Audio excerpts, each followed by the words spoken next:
नमस्ते। दिल्ली के जंतर मंतर पर अन्ना हजारे के आंदोलन ने हमारे देश को एक नया जननायक दिया, जिन्होंने राजनीति में सुचिता, पारदर्शिता, ट्रांसपेरेंसी और बहुत सारी ईमानदारी की बातें की और लोगों ने उन पर भरोसा किया। कुछ लोग अपनी जॉब, अपने जमे जमाए काम छोड़कर उनके पीछे इस बदलाव के लिए लग गए। हालांकि कुछ दिनों के बाद वो सिर्फ वो और उनके जैसे ही कुछ लोग उस राजनीतिक पार्टी में रह गए और उन्होंने दिल्ली के मुख्यमंत्री के रूप में 3 बार शपथ ली। हो सकता है चौथी बार भी ले लेते, लेकिन वो liquor scam, money laundering, PMLA act और बहुत सारी धाराएं उनके ऊपर लगी और उन्हें जेल जाना पड़ा।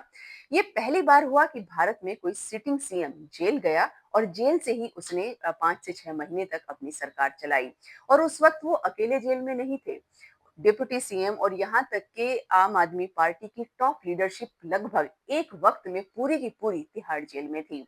लेकिन कल राउज एवेन्यू कोर्ट ने उन्हें सभी आरोपों से बरी कर दिया। कोर्ट का कहना था कि सीबीआई ने उनके खिलाफ कोई ठोस सबूत पेश नहीं किए।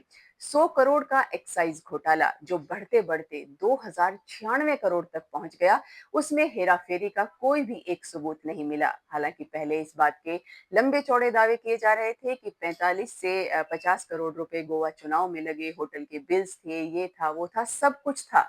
लेकिन कोर्ट के सामने कुछ भी पेश नहीं हुआ। मुझे लगता है कि सारे जो एविडेंस होते हैं वो हमारे न्यूज़ चैनल्स के पास उनसे ज़्यादा होते हैं।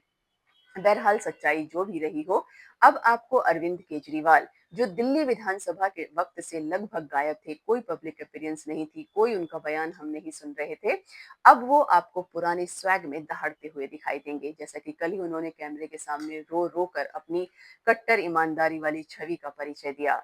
ऑल द बेस्ट उनको। जो है सरकार अदालत ने अगर बेदाग कह दिया तो उसमें हम और आप क्या कर सकते हैं। हम तो सिर्फ उस बात को फॉलो कर सकते हैं कि जो हमें दिखाया जा रहा है। हमारे देश में आप बोफोर्स से लेके 2G या ये शराब स्कैम का ही घोटाला उठा लीजिए। अगर आप पॉलिटिक्स में हैं, पावर में हैं, तो हो सकता है कुछ समय के लिए आप बदनाम हो जाएं या आपकी सरकार बदल जाए, लेकिन जेल आपको कभी नहीं होगी, क्योंकि उस वक्त तक आपके सबूत बिल्कुल ही मिट जाएंगे, हवा में उड़ जाएंगे और आप बेदाग होकर बाहर निकलेंगे। तो अगर आपका कोई नियर डियर फ्रेंड है जिससे आपकी पॉलिटिकल आइडियोलॉजी नहीं मिलती, तो उससे नाराज ना होइए, क्योंकि पॉलिटिकल आइडियोलॉजी सिर्फ इतनी है कि आप मेरी बात को दबा लें और मैं आपकी को दबा लूं, और आने वाले समय में हम इन कुतर्कों को सुन सुनकर अपने कानों से शायद खून निकाल लें, लेकिन अपने विवेक का परिचय दीजिए। नमस्ते।